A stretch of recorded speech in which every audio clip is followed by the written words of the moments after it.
Roger Stone here for Colonial Metals Group. Colonial Metals Group helps Americans protect their future with the most trusted store of wealth in human history. That's actual physical gold and silver. If you're retiring or you're retired, go to colonialmetalsgroup.com/stone right now for your free Roger Stone Colonial Metals Group Retirement Protection Kit. Or call 800-747-6589. That's 800-747-6589. Call now to receive your free home safe and up to $7,500 in free silver. It's a common sense recap of the big stories. It's Katz and Cosby on 77 WABC. And joining us now is the great Democratic pollster, Doug Schoen. Doug, your reaction to the debate? Well, I tell you, as usual, what Michael Goodwin said matches what I think quite clearly. I thought Kamala Harris won the debate. I think she won clearly. I think she was aided extraordinarily and inexorably by David Muir. I don't think it's going to make a long-term difference. It might give her a couple of point bounce for a week, 10 days or thereabouts. But I thought Donald Trump missed every opportunity to make the case about her failings and that of Joe Biden, principally on the economy. And he didn't outline differences between his approach and her approach to his detriment. So, on the other hand, where does the race go from here? I think she'll pick up a couple of points potentially, but ultimately this is a close race. I think it'll stay a close race, and I think it's going down to the wire, Rita. Yeah, I agree. I mean, it was tight already. What about another debate? What did you make of the fact that her team came out pretty quickly afterwards and said she'd like another debate in October? Do you think, what's the strategy, and do you think it'll happen? She wanted to get a knockout punch. Well, yeah, I mean, politics is pretty simple. She won. She knows she won. She knows Trump is not going to accept another debate. I wouldn't if I were him. So she tried to look strong by saying she wanted a debate, and Trump will say, fine, I'll have another debate on Fox News, and the chance that she goes on Fox News is about zero. Yeah, because I think Fox News would be a little more difficult than David Muir. Rudy Washington. Well, Doug, I very rarely disagree with you, but I think Trump desperately would want another debate, and he would want it on Fox. And I would say, look, all the debates that have taken place have been on the terms of the Democrats, Joe Biden's and hers, on their terms. Now, he should push for a Fox debate. Now, I agree with you on something else. She'll never accept it. So, I don't know where he goes with this or who the moderators would be or what network. But I think he got to have another one. Well, I hope we have another one. As a citizen, I think it's good for the democracy. But candidly, as a political consultant, and you've run for office, Rudy, you know this, the job of the consultant is to win the election, not keep the American people happy. And if I were her advisor, I would say CBS, ABC, NBC, yes. Any chance that I would go on Fox News would be about zero if I were her. I think Trump said he'd go on CNBC. I don't think she'd accept that. She might, but I don't think so. Now, Doug, if I was advising her, I would tell her, sit down, go sit on the sofa, no more debates.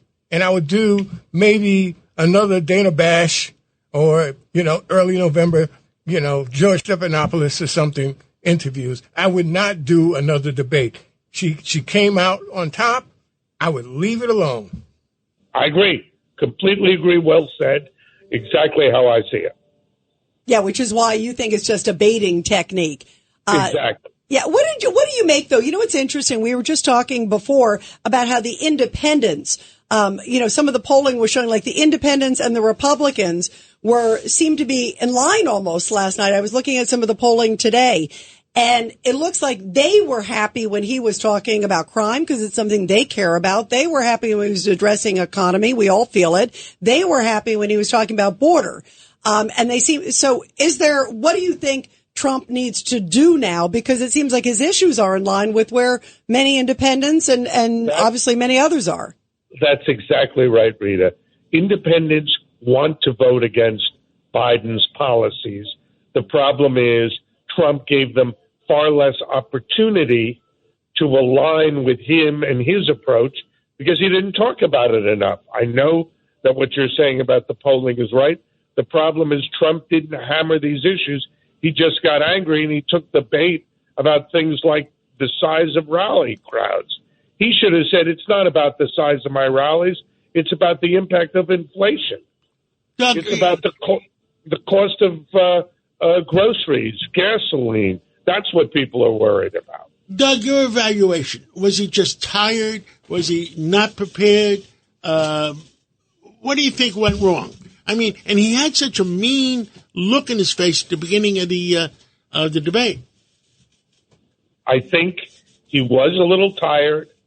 I think he had trouble making sense of how to approach a younger African-American, Asian woman. And I think he got frustrated, as I think all of us might have, with a moderator who was clearly giving him a harder time than he 100%. gave to her. Doug, give me a second. Steve Moore just walked into the studio. Steve, why was the stock market down 700 points this morning? Were they panicking that Kamala Harris can become president? I think so, but you know what happened? Look, it wasn't Trump's shining moment, but he did well enough, and I wish he had talked more about the economy because I read, John, that the number one issue for the American voters is the economy. Do you know how many minutes out of a 90-minute debate they talked about the economy? I do, but I'm not going to answer it. Go ahead. I think it's, 7? 16. 16, I was told. 16. So, come on. People want to know about inflation. They want to know about why everything's so expensive. They want to know why the jobs are in jeopardy. The price of gasoline is double what they used to pay. And the price of food is 40% up. Doug, what do you say? I couldn't agree more. Trump missed every opportunity to say, I want to cut taxes. Yes. I want to bring down spending, et cetera, et cetera. By the way, I don't think the word taxes was even mentioned in that debate. You're right. You know, it's a $5 trillion tax increase she's talking about. And right. Look, I think Trump missed an opportunity there, but he survived. And one other quick thing, if I may. I thought his best line was his last line. When at his closing statement, he said, Kamala spent the last hour and a half talking about all these wonderful things she's going to do. Why hasn't she done it? Remember that? Why hasn't she done it? She's been there for 3.5 years. Yeah. That was a great line. I thought that, and also in the beginning when he said her economic policy is like see spot run. I thought that at the beginning and the end, those were like the two best. And I think he should have hit on that, Steve. Don't you think? I mean, he should have hit. I wish he had one other issue. When the issue of race keeps coming up, and they keep calling, John, they keep saying he's a racist and da-da-da. He should have said, and we've talked about this, he knows he should have said, look, no president in modern times has done more for raising the incomes of black Americans than I have. No president has done more for Hispanics and blacks in terms of reducing the poverty rate than I have. No president has done more to raise the incomes for blacks and Hispanics than I have. And then he should have said, and by the way, I'm for every kid having school choice so they can send their kids to whatever school they want to. Kamala, you're against that. I mean, there were so many opportunities, but the fact is, I think people are way overblowing this thing. I think he survived. I think he's still going to win this race because Kamala she doesn't come across as genuine. She came across as scripted, and I don't think people trust her when she says it. Do you? I think it's a lot of. I agree. Doug, thank you, Doug. We're going into Mark Levin. Thank you so much. Thank you, guys. Thank you, Steve.